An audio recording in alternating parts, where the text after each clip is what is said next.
Burn through!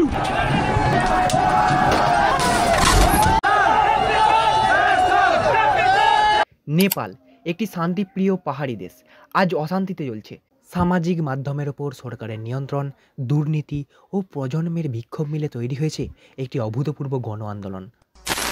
প্রথম দিকে college ও বিশ্ববিদ্যালয়ের ছাত্রছাত্রীরা শান্তিপূর্ণভাবে বিক্ষোভ শুরু করে। অল্প সময়ের মধ্যে এটি রূপ নেয় একটি গণ আন্দোলনে।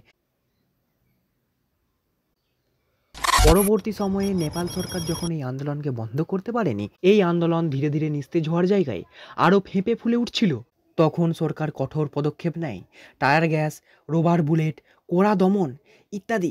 এত সংঘর্ষের পর ১৯ জন নিহত এবং শতাধিক আহত হয়েছে।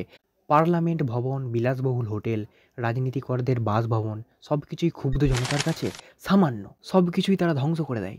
অবশেষে রাজধানী কাঠমান্ডু সহ বিভিন্ন শহরে কারফিউ জারি হয়। একটা সময় পর নেপাল সরকার নেপালের জনগণের সমস্ত রকম স্বাধীনতা হরণ করে। তারা সোশ্যাল মিডিয়ার সমস্ত রকম অ্যাপসগুলোকে তারা ব্যান্ড করে দেয়, যাতে করে নেপালের সমস্ত জনগণ সরকারের বিরুদ্ধে কোনো রকম কোনো চর্চা বা কোনো রকম সমালোচনা না করতে পারে। বর্তমানে টেলিভিশনের কথা তো না হয় বাদে দিলাম, তারা হলো গর্দি মিডিয়া। ভারত বা বাংলাদেশের মানুষ তো ভালোভাবে বুঝতে পারছেন সরকারের পক্ষে তারা কতটা কথা বলে, জনগণের পক্ষে তারা কতটা কথা বলে। যেখানে মানুষের বিপদ আপদ সেখানে মিডিয়া হাজির নেই। যেখানে সরকারের সামান্য একটি কথা হয়েছে সেখানে ধর্ম নিয়ে রাজনীতি সব জায়গাতেই চলছে। দ্বিতীয়ত আসি দুর্নীতির কথায়। যেখানে সাধারণ মানুষ না খেতে পেয়ে মরছে, সেখানে নেতারা সবাই বিলাসবহুল বাড়িতে গাড়িতে তারা চড়ে বেড়াচ্ছেন, আর অন্যদিকে সাধারণ মানুষ না খেতে পেয়ে মরছে। নেপালের সাধারণ মানুষ ভেবেছিল আগের সরকারকে তারা যদি পরিবর্তন করতে পারে তাহলে আগের মতো তাদেরকে কষ্টে আর জীবনযাপন করতে হবে না।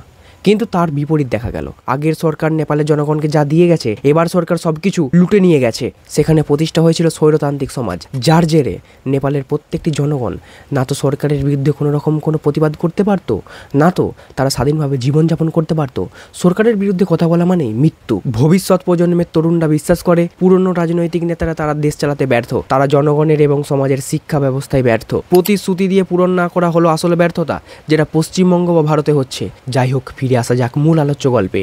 জনগণের চাপে কেপি শর্মা পদত্যাগ করেন। আন্দোলনকারীরা বলছেন শুধুমাত্র নেতৃত্বের বদল নয়, পুরো সিস্টেমটার সংস্কার চাই, পুরো সিস্টেমটার বদল চাই। এই সহিংসতা বজায় থাকলে রাজনৈতিক স্থিতিশীলতা ভেঙে পড়বে এবং নেপাল পর্যটন শিল্পের জন্য বিখ্যাত, সেই পর্যটন শিল্প ভেঙে পড়বে নেপালে। অর্থনীতি ও সামাজিক বিভাজনের উপর গভীরভাবে প্রভাব ফেলবে। বর্তমানে নেপালের পরিবেশ অশান্ত। এটা কোনো সামাজিক কারণের উপর ভিত্তি করে নয়, এটা দীর্ঘদিনের দুর্নীতি, হতাশা ও বৈষম্যের কারণ।